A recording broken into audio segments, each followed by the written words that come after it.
Welcome to It's Not Really About Dance, a podcast on all of the things we're learning about raising healthy, happy, and wholesome kids and teenagers in today's world through the context of competitive dance. I'm Sarah. And I'm Beth, and we believe that competitive kids' activities are about way more than performance or awards. They're about teaching resilience, humility, confidence, and heart. Each episode, we'll use the context of dance to dive into real talk, practical tips, and stories to inspire you to parent with purpose.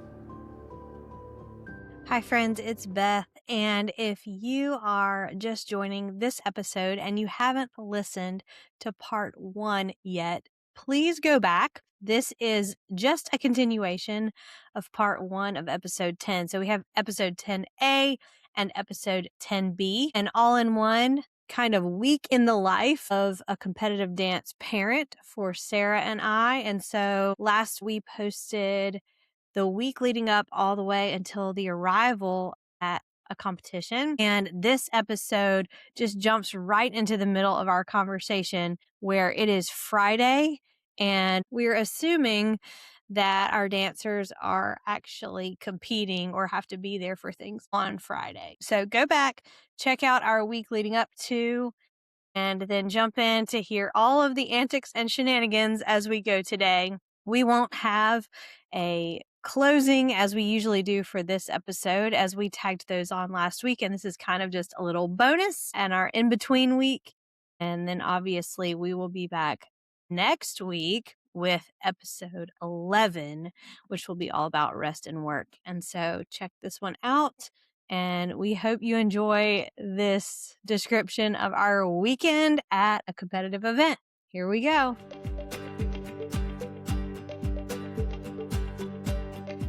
We have to compete on Friday. It is a totally different world. We would have had to usually come on Thursday. And so in that case, we're waking up, we're sleeping in Friday. We're like taking a slow morning, starting with a slow pace so that we can kind of get ready in our room. Because I have just found that my kids do not do well if they don't have a quiet, calm place. It's definitely more stressful. Sometimes we can't avoid it. Mm-hmm. Sometimes we have a call time on a Saturday that's like right after convention classes, and you just are gonna have to do it in a stressful way. Mm-hmm. But if we can avoid it, I try to. There have been a couple times that we have left on Friday from our house for a Friday call time. I still remember my daughter having, it was like in February, and there was like a Black History Month program, and she had a singing solo at the school in this program the first thing in the morning. So we went to her school. She performed in this like 8:30 a.m. program, and then I checked her out from school at 9:30 a.m. and we drove to another city where she had to compete that day. Thankfully, we have one venue. You're probably going to know which one I'm talking about, Sarah. We have one venue we go to pretty frequently that's like 45 minutes or an hour away. And we like know this venue really well. And so that's the one that I feel like on a Friday, I am comfortable rolling up there the day of because I Yes. know the lay of the land. It's a very big, sprawling convention center. You can find corners to tuck away and yell at your kid about doing a French braid in their hair or whatever. I'm joking. Like it's usually not actually yelling, but you know, like when Low you're scary talking. Yes. You know, it's that stressful, like they have a call time and you're trying to get their hair and makeup to look just right. And they see people walking by who are ready and they want to be ready too. And it's like, just sit still and we can make this happen. And Mhm. I can't get this gelled French braid to look right. That was, my daughter had a solo that she had to do a French braid for. And it's different when you just put your hair in a French braid versus Right. like making it look perfect for a Perfect, yeah. stage. That one and the French twist have been the ones that have been my biggest challenges. But yeah, so finding a chill spot to kind of peacefully get ready. We usually, if we're in that scenario, we leave everything in the car except for like a tote bag, a caboodle, and they're like hanging Just what you need. one costume because we're homeless basically until the hotel room is ready. So I much prefer being there already and having the hotel room because the Friday, you don't need as much stuff usually. So another thing that's kind of cool about Fridays is it's not the whole team there usually. And so it feels totally different in the dressing room on a Friday than on a Saturday. Usually that little handful of people they just like leisurely hang around. It's not a distraction for me to be around or even to have one of my younger kids with me usually. They're not causing problems because it's not just a crazy ruckus with tons of people. Mm-hmm. It's like just a few people, and the ones that are competing are usually solos, duos, trios, often your more advanced dancers like that are, like know what they're doing. They're more independent. They can kind of get themselves ready, all that kind of stuff. That you get more time like talking with their coaches, and it's very sweet. Like, I really enjoy Fridays. It's very different from Saturday. So we kind of will do all that. And then once she's squared away and her coach needs to work with her to get her ready for her routine, and I need to like get out of the way and give them their space, I'll go put stuff in the room, get all of our food squared away. I mean, we do that on Friday regardless of just like getting our room super organized Mm-hmm. with all the food, all the costumes, all the things to be able to be ready for like the full weekend ahead. And then like watch their stuff the rest of the evening. But that was a lot. Fridays, like, it's a lot just getting yourself there and getting everything settled. So Saturday morning on a convention weekend, this is basically the one time I ever see these beautiful, classy dance moms with no makeup on, because the kids have to be there for convention classes. And like our studio does a devotion time beforehand where they gather together and just kind of center themselves for the day. And I have 3 kids to get ready. So do the math. Like, we're getting up early and I don't have anything I have to do until that afternoon. So I just, again, dance moms with no makeup, just like we just get our kids down there basically. My kids get up and they just wear convention clothes for that, like that they've chosen. I do have to usually do a cute hairstyle, although the older they get, the easier it gets. They Mhm. kind of just want to do like parted, slicked back ponytails or something. It used to be like stuff with bows and Space buns intricate and braids and stuff like that, but we've aged out of that for the most part. And then light makeup. My big thing, I'm curious, I like never know what to do with light makeup because they're gonna have to do full stage makeup later in the day. So I'm always in this dilemma, like, do we put primer on? Do we put foundation on? Because when they're little, it's like really all they need is a little bit of blush, some mascara, and some lip gloss. Like, Mhm. that's really kind of what you're doing. And my oldest, she doesn't think that the instructors even like when they're trying to do full makeup with false eyelashes and all this kind of stuff. So she refuses to do anything like that. Oh, yes, my older one has been very, like, nervous at times when they have had a call time almost immediately after their classes end, so they have had to do full stage makeup during lunch and then go back into convention classes. She has been so upset, like, "They're gonna think that we're just all trying too hard because 'cause we've got eyelashes on," and really it's because they're competing immediately after the classes, but she hates when that happens. Well, they're just aware that it's like dress for the thing you're doing. And what you're Yes. going to do is sweat and take a dance class. Right. So they want to look more natural, but also not like they just rolled out of bed. So they'll do cute hairstyles and light makeup kind of thing. And that'd be the extent of it. But they are pretty independent. Like, it Mhm. doesn't take me a ton, but still just getting everybody to wake up and get ready and eat something because they're like not even wanting to eat because it's so early in the morning. Mhm. To get ready to go is just kind of like, all right, just everybody out the door Do you want to talk a little bit about your Saturday morning prior to coming back to meeting them at lunch kind of thing? Yeah, so mine's pretty similar to yours. I mean, my girls will get up early, my oldest especially. She even does this for school days. She likes to get up early and take her time. I said this before, neither of my kids like to be rushed, so they'll wake up pretty early. My oldest daughter will do her own hair and makeup, and I am not good at like braiding. So my younger dancer is kind of aging out of the like crazy intricate hairstyles, but she still likes like a French braid into a ponytail or something like that. And I'm terrible at braiding. So my older daughter will do her sister's hair before convention That's classes. very fun. And it is always this like really sweet moment because she'll kind of like speak some truth into her in that moment, just like encourage her for the day. And times that, siblings pick at each other and fight, but they have this shared common interest. So it's this really sweet 5 minutes of them in the bathroom together of her fixing her little sister's hair and just telling her that she knows she's going to do great that day. It's just really sweet to kind of listen in on those moments. While they are getting ready, I do still have to do my younger daughter's makeup.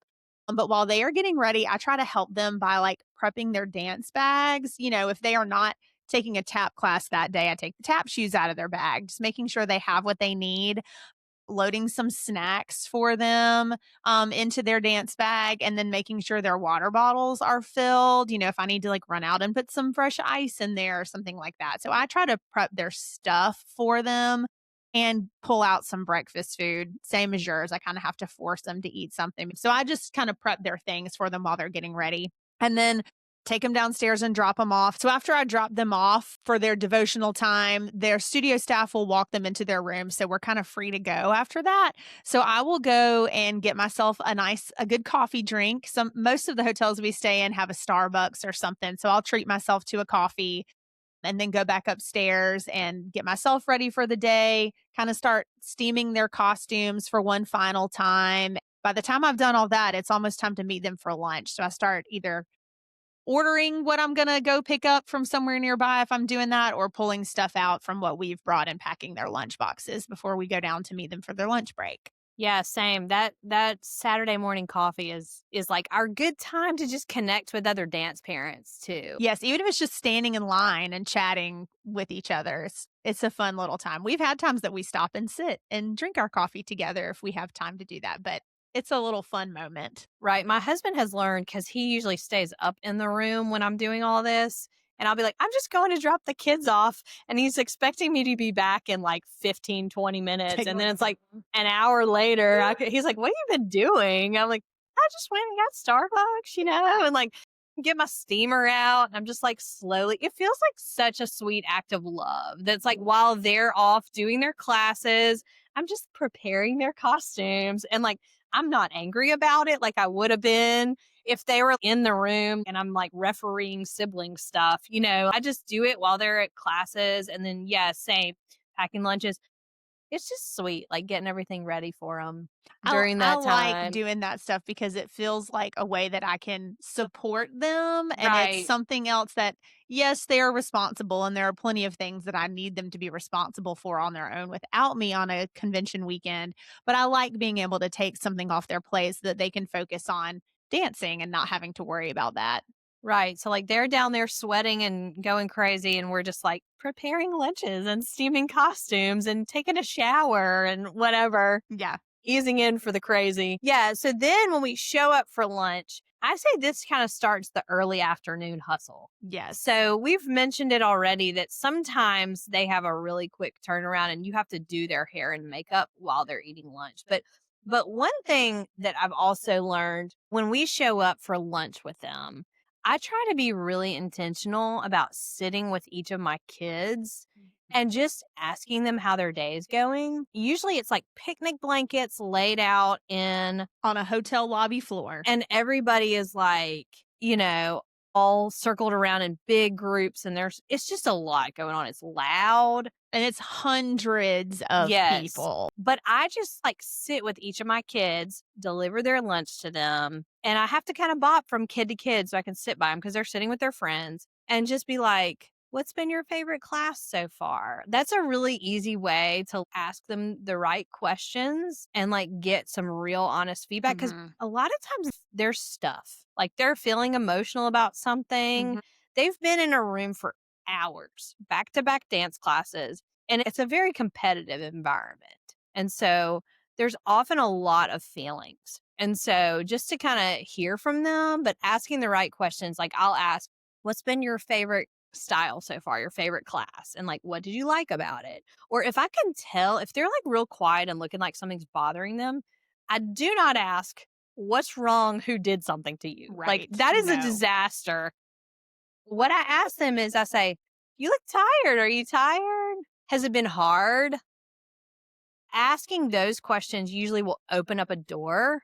Sometimes they'll be like, yeah, we were not cut out for that tap class, and it's Mhm. something simple like that. And then other times there's some kind of situation with a friend, or they're feeling a little lost, or they're feeling maybe even jealous of somebody. There's just feelings that come up. And so then you can just have that quiet conversation with them. Also, have noticed in past years, our competition director does this same thing, like goes around and is like talking to the kids, kind of checking in with them. So I try to be really intentional about just steering clear. Like if I see her coming around and talking to my kids, I just kind of give space because she also is able to go in the room. So she has seen what's been going down and I have not. And she knows even more of the right questions to ask. But it's just been really sweet and beautiful to watch, like, that be, like, their breather. Now, I will say, if everything is going fine and everybody's happy and they're just eating their lunch and, that kinda thing, especially with the young ones, what can happen is they finish eating really fast, and then everybody starts doing cartwheels and playing tag. And this is whether you realize it this or not, so rookie parents, I'm talking to you. This is really frowned upon in this environment. Like the competition people, the instructors, your studio owners and directors do not like this. And it's hard because I get what's going on with the young ones. Elementary school, I taught elementary school. Very common. This is the way their bodies are built. At school, recess comes right after lunch a lot of times. They're used to eating lunch and then going and running around with their friends. They don't need more physical activity. Right. They don't have energy to expel. Now, they have had to behave. So they need a relaxed environment, but they don't need physical activity. Mhm.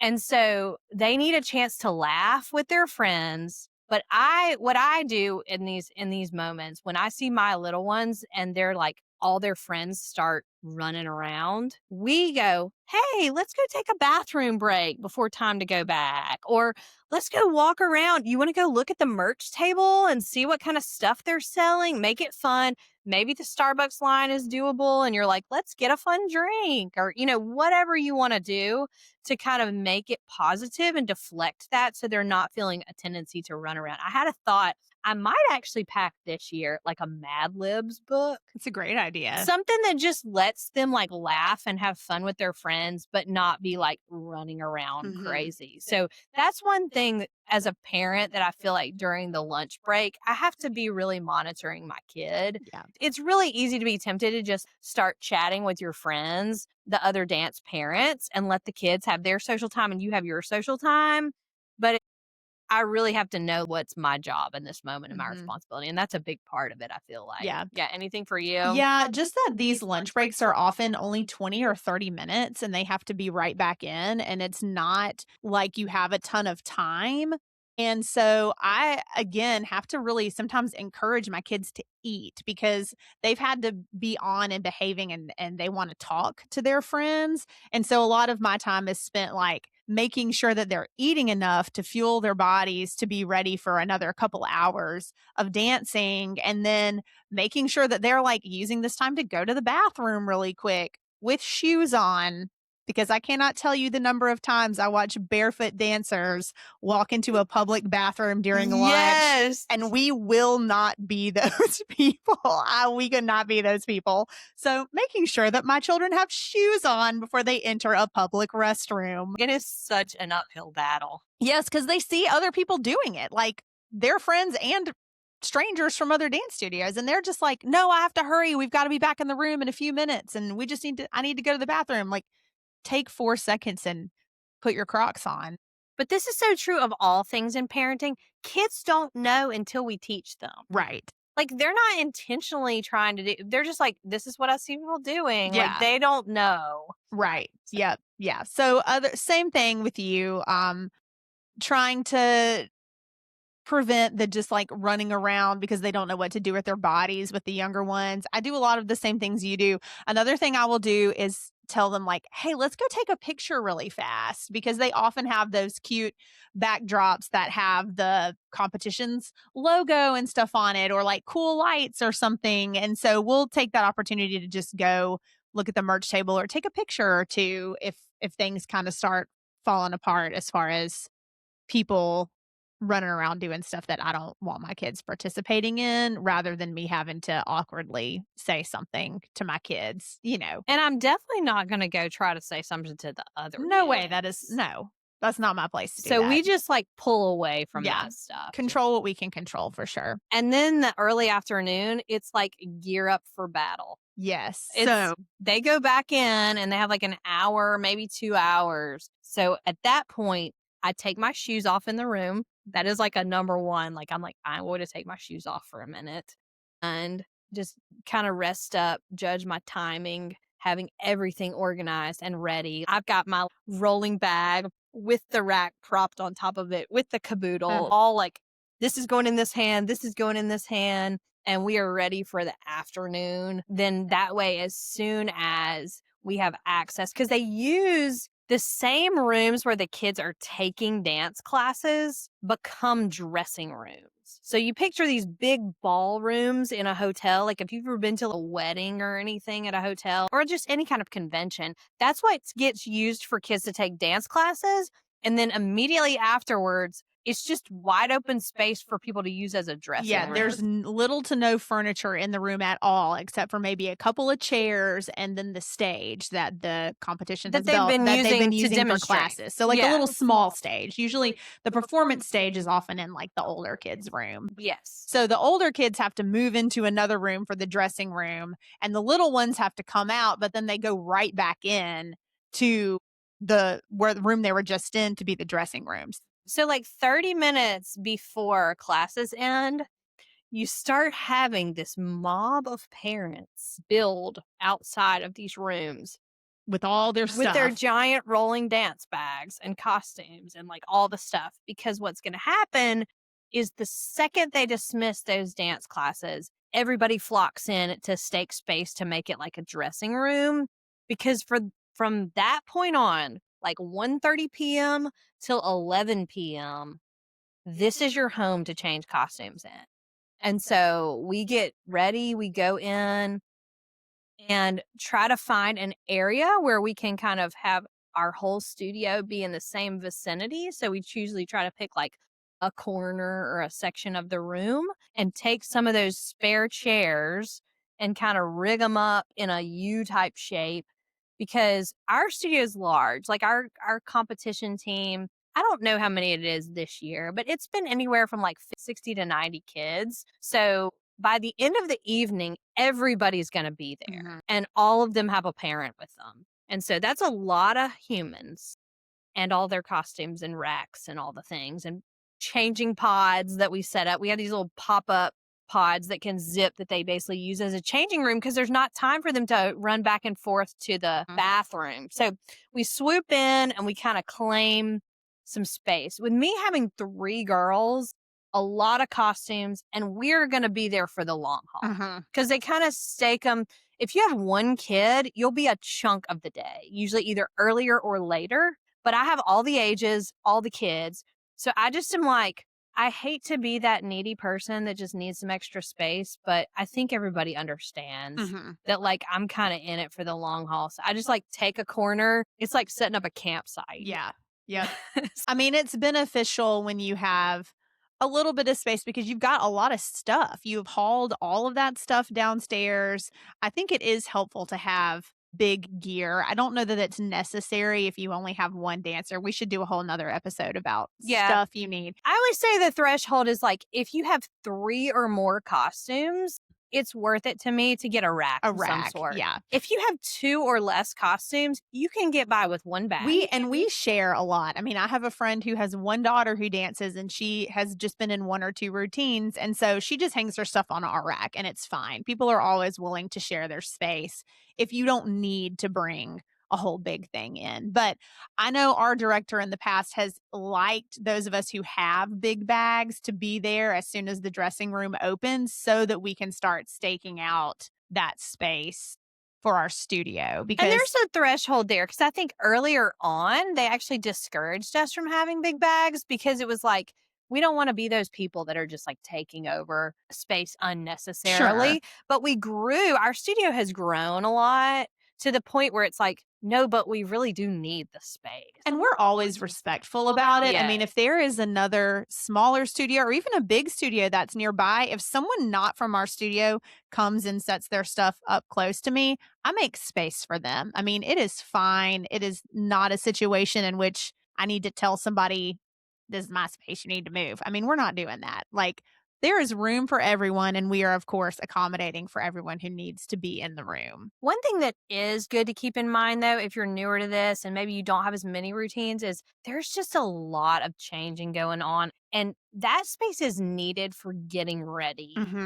And I think often families that have one kid and they may have one routine, they just want to be around the people and around their team, Mhm. which I love. And so sometimes we'll come into that space and set up just right up on top or right beside, or just the kids are playing and wanting to hang out in the dressing room. And that really is better done out in the lobby area. Because the dressing room area really needs to be reserved for people using it for getting dressed, or our studio currently has all female dancers. That hasn't always been true. So when we had male dancers, they would rehearse in the lobby. But since we have all female dancers right now, they will run their routines as like a little practice in that area. So even more reason why we don't need extra people that it's not their call time. My general rule is once I have my kids ready for their routine, their hair and makeup is done, they are in their costume, and it has their call time has come. At that point, I don't have to be in charge of them anymore. A teacher or director from the studio is now in charge. I have delivered them for their call time and I leave. I get out of the way. I will kind of like organize our stuff a little bit so it's not just strewn out everywhere in the way. But if I am not actively feeding someone or getting someone ready and they're delivered for their call time, then I'm going to leave the dressing room so there's one less body in there. Yes, I actually asked our director about this a few years back because I couldn't figure out what the right thing to do was. Because there will be parents that just like linger and stand around and do their own thing in that space. And I couldn't ever figure out if I was being irresponsible by getting out of the way, like I wasn't monitoring my kid. And I think it was really helpful. Like they finally clarified that for us, that like basically monitoring your kid until their call time is important. You Mhm. know, you're in charge of them until then. But once they're checked in for their call time, it's actually more helpful to be not in that dressing room Mhm. and to let, well, hey, you don't want it to be spoiled. Go find a seat and be ready to watch the routine like the Yes. way it's intended to be watched. Yes, I was gonna say my kids, if it is the first event of the year, they want me to leave. They do not want me in there while they're running that routine because they want the first time that they show it to me to be on stage all together the way it's supposed to be seen. So they're always like, "Okay, go, get out now, mom." Like they want me out Yes. that first time. And I do typically, I mean, our call times are usually for the first one, an hour to an hour and a half before they perform. So after I drop them off for their call time, I may take a minute, go find something for me to eat, whether I go get it from a restaurant or go back upstairs and feed myself. But I do go ahead and start the process of staking out a spot to sit in the performance room pretty early, maybe 30 to 45 minutes before they go on stage, just because it is a constant moving of people in and out as different routines go on.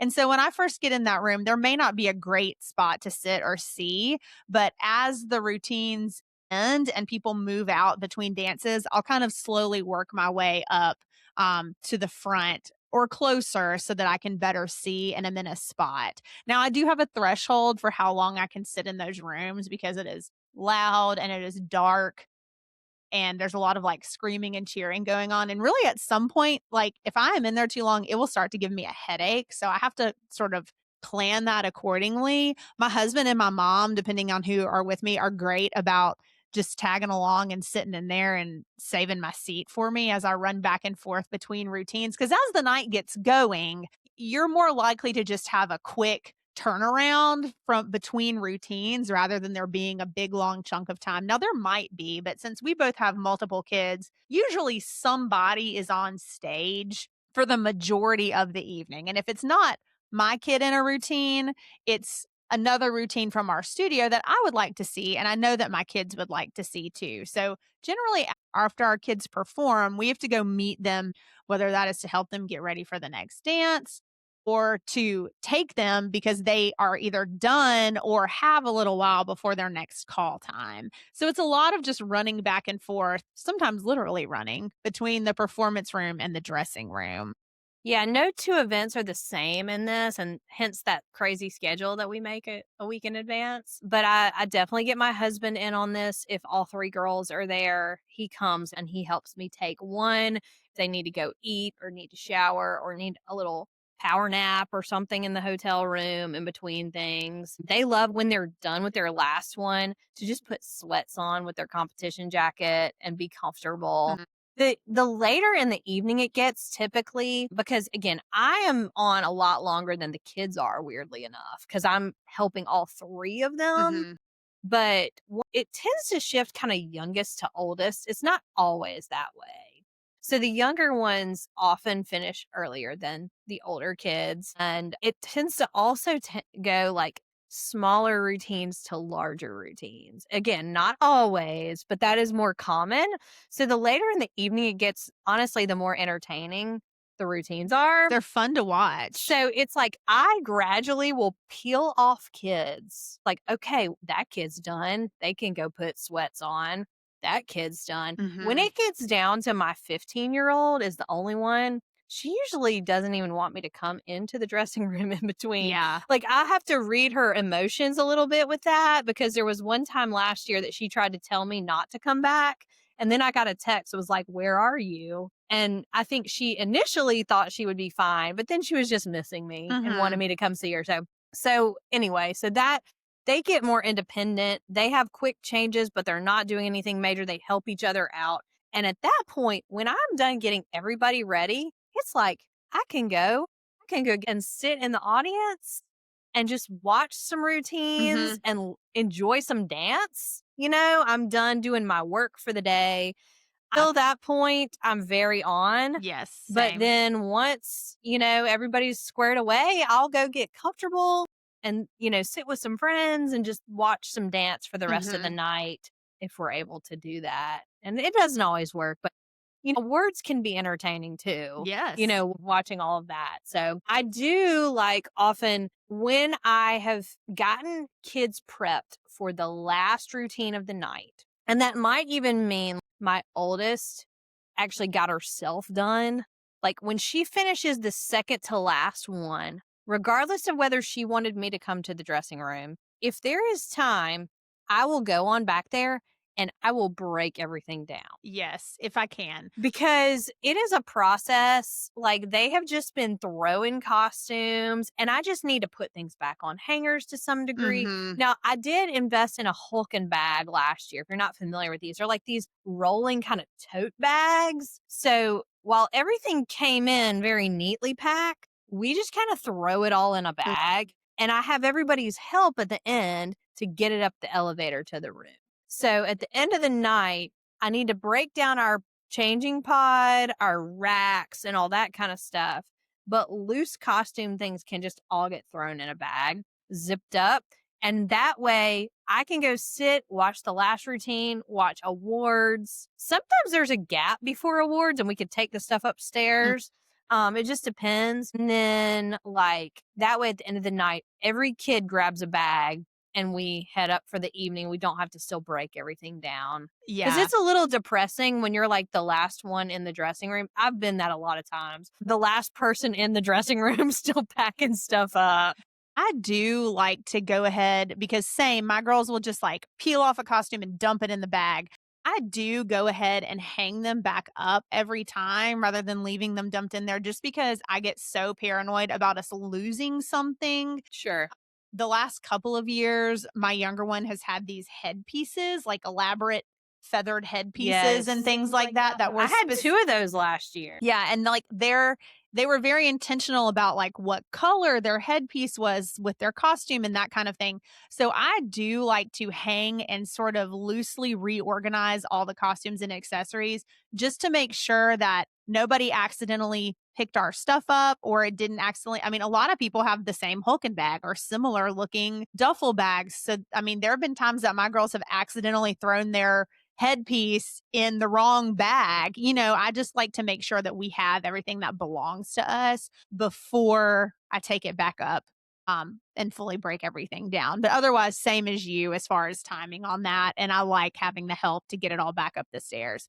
This seems like a great time to insert. There is a convention center that we have gone to several years that has a very inefficient elevator system. And there was one year Forever. that there's only 2 elevators and hundreds of people. One year, one of the elevators was not working. So there was a single elevator in a hotel that's probably 15 or 20 stories and all these people trying to go up.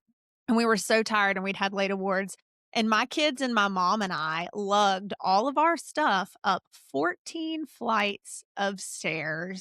I had to go down those stairs a couple times, but going up with all the bags, I just no. I thought I was going to die, but we made it and we got there faster than if we had waited on that elevator line, but it was horrible.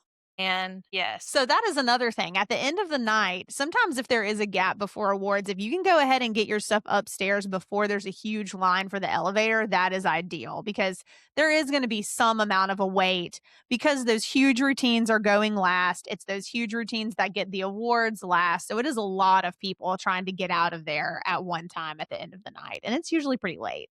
And depends on the event. I mean, some events, they're done at like 8 p.m. And if that happens, I am inclined to just order food and sit down in the lobby and eat and let the crowd clear, go into the elevator. But if it's late, we'll typically eat in our room as they're getting ready for bed. This is making me excited for a food episode. Yeah. Yeah. Okay, so wrapping up the weekend, Sunday, a lot of it is the same. Sunday morning, I operate a lot like Saturday morning of just kind of getting everybody delivered.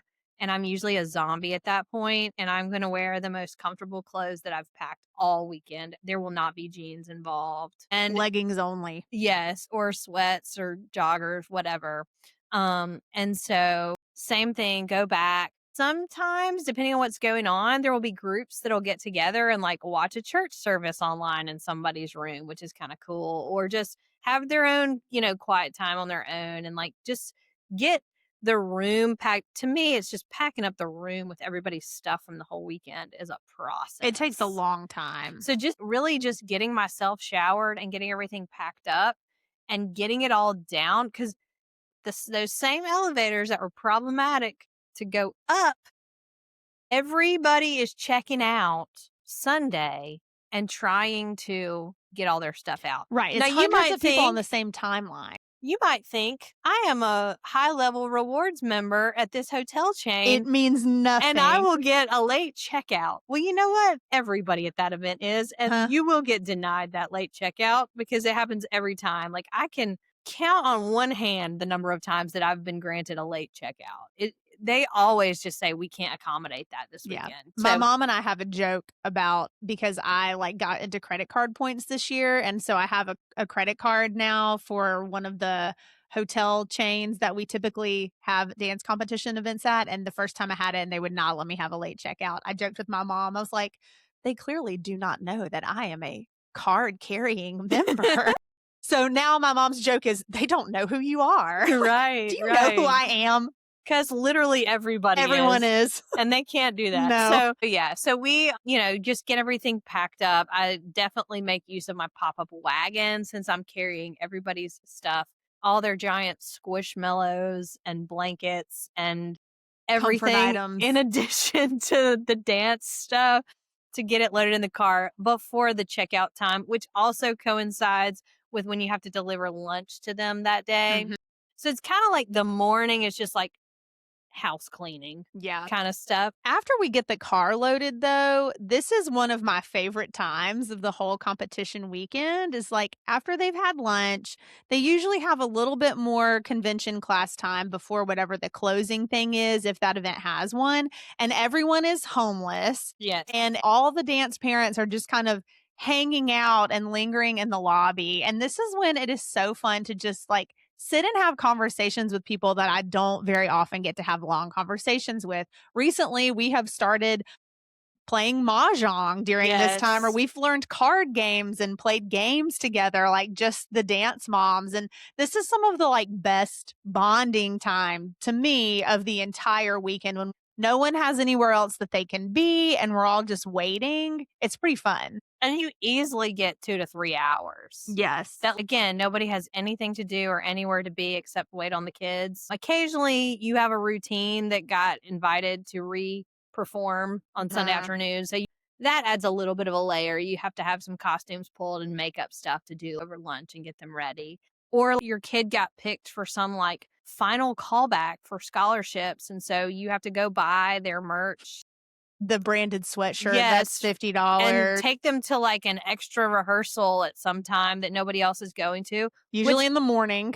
is a huge honor and they love it and it's a lot of fun, but it just adds a layer that you weren't prepared for that day. But most of the time, it's a lot of sitting around. So it's really fun to just kind of catch up with everybody. I feel like by the end of the competition season, I know what's going on with everybody's life on our Mhm. team and in a good way, Yeah. you know? So that's great. And then after the closing show, we've talked about this on some previous episodes, but it's just kind of like shifting back into real life. And my kids are usually starving and they're Mhm. tired and they're either on a high about how the weekend went or they're just kind of like in their feels and in a little bit of a funk. Mhm. And so just being ready for all of that, you know, they may have told me that they wanted to change after into regular clothes. So I pulled their regular clothes and they're saying, I don't want to change. Or they may have said, I'm just going to wear home what I was wearing. And so I didn't pull clothes. And they say, where are my clothes? That is what that afternoon feels like. Yes. Digging things out of the car that you weren't anticipating you might need. And, you know, usually stop and feed everybody. Because again, we have to travel. Mhm. So usually we always get food. And sometimes it's just going through a drive through and they just eat in the car as we're That's driving typically what home. we do because we're just trying to get home so we have a little bit of buffer time because our rule at our house is that you have to go to school the next day. I mean, barring some crazy circumstance, we're not checking in late. They miss school a lot for dance as it is. So I'm tired from the weekend is not an excuse that I let them have because I have to get up and go to work. They have to be able to manage those things themselves. So we try to get home as early as we can so that everyone can kind of veg for a little bit and be ready to go to school the next morning. Yeah, my favorite was always for a couple years there, we had a event we went to, and it's actually a convention we really love. I hope we will go back to it sometime. That it was always on Martin Luther King weekend. So nice to have that day off. It was so great because they would come home and be able to like have a recovery day Mhm. at home before going back to school. And again, it was a great event. Like it wasn't doing it just because it was Martin Luther King weekend. It Yeah, was it was a nice. good event. Yeah. So that would the more of those you could if we could hit like a fall one on Veterans Day That would be weekend. perfect. Let's just do all these things. If any conventions are listening, Yes. Come to the Southeast. holiday weekends, people on like holiday that. weekends. You will sell it out for sure. Once we get home, I kind of like just unload the car and dump everything in my living room essentially, and I don't even deal with it for a while. I know if we don't have to compete the next weekend, it might sit there for a few days. Yeah, totally. If we have to compete the next weekend, I'll deal with it a little quicker. The one thing that I do every time is I do take the costumes out of their garment bags because the further we get through the season, they stink. And the majority of them you cannot wash. I mean, we've had costumes before that I looked on the tag and it said, do not wash. do not dry, do not get wet. And it's like, okay. But they really can smell atrocious by the end of the season. So I'll get them out and I'll spray them down with some like fabric refresher of some kind. I mean, I do always test it underneath just to make sure it doesn't like make any color run, but I've never had that happen on costumes. But I'll spray them down and air them out in our laundry room for a couple of days before I put them back in that garment bag just to keep them as fresh as possible for the whole rest of the season. But most everything else is going to sit there for a few days. Yeah, I will treat things if I know that they have an issue. Like my oldest had a small group routine one year and they wore little business suits and every kid had a different color. And my kid had baby blue and she was constantly like sliding on her knees and somehow she was applying lipstick one day and it was like the wand kind, it has like almost like stringy, like flung, and it was like bright red on that Yikes. suit.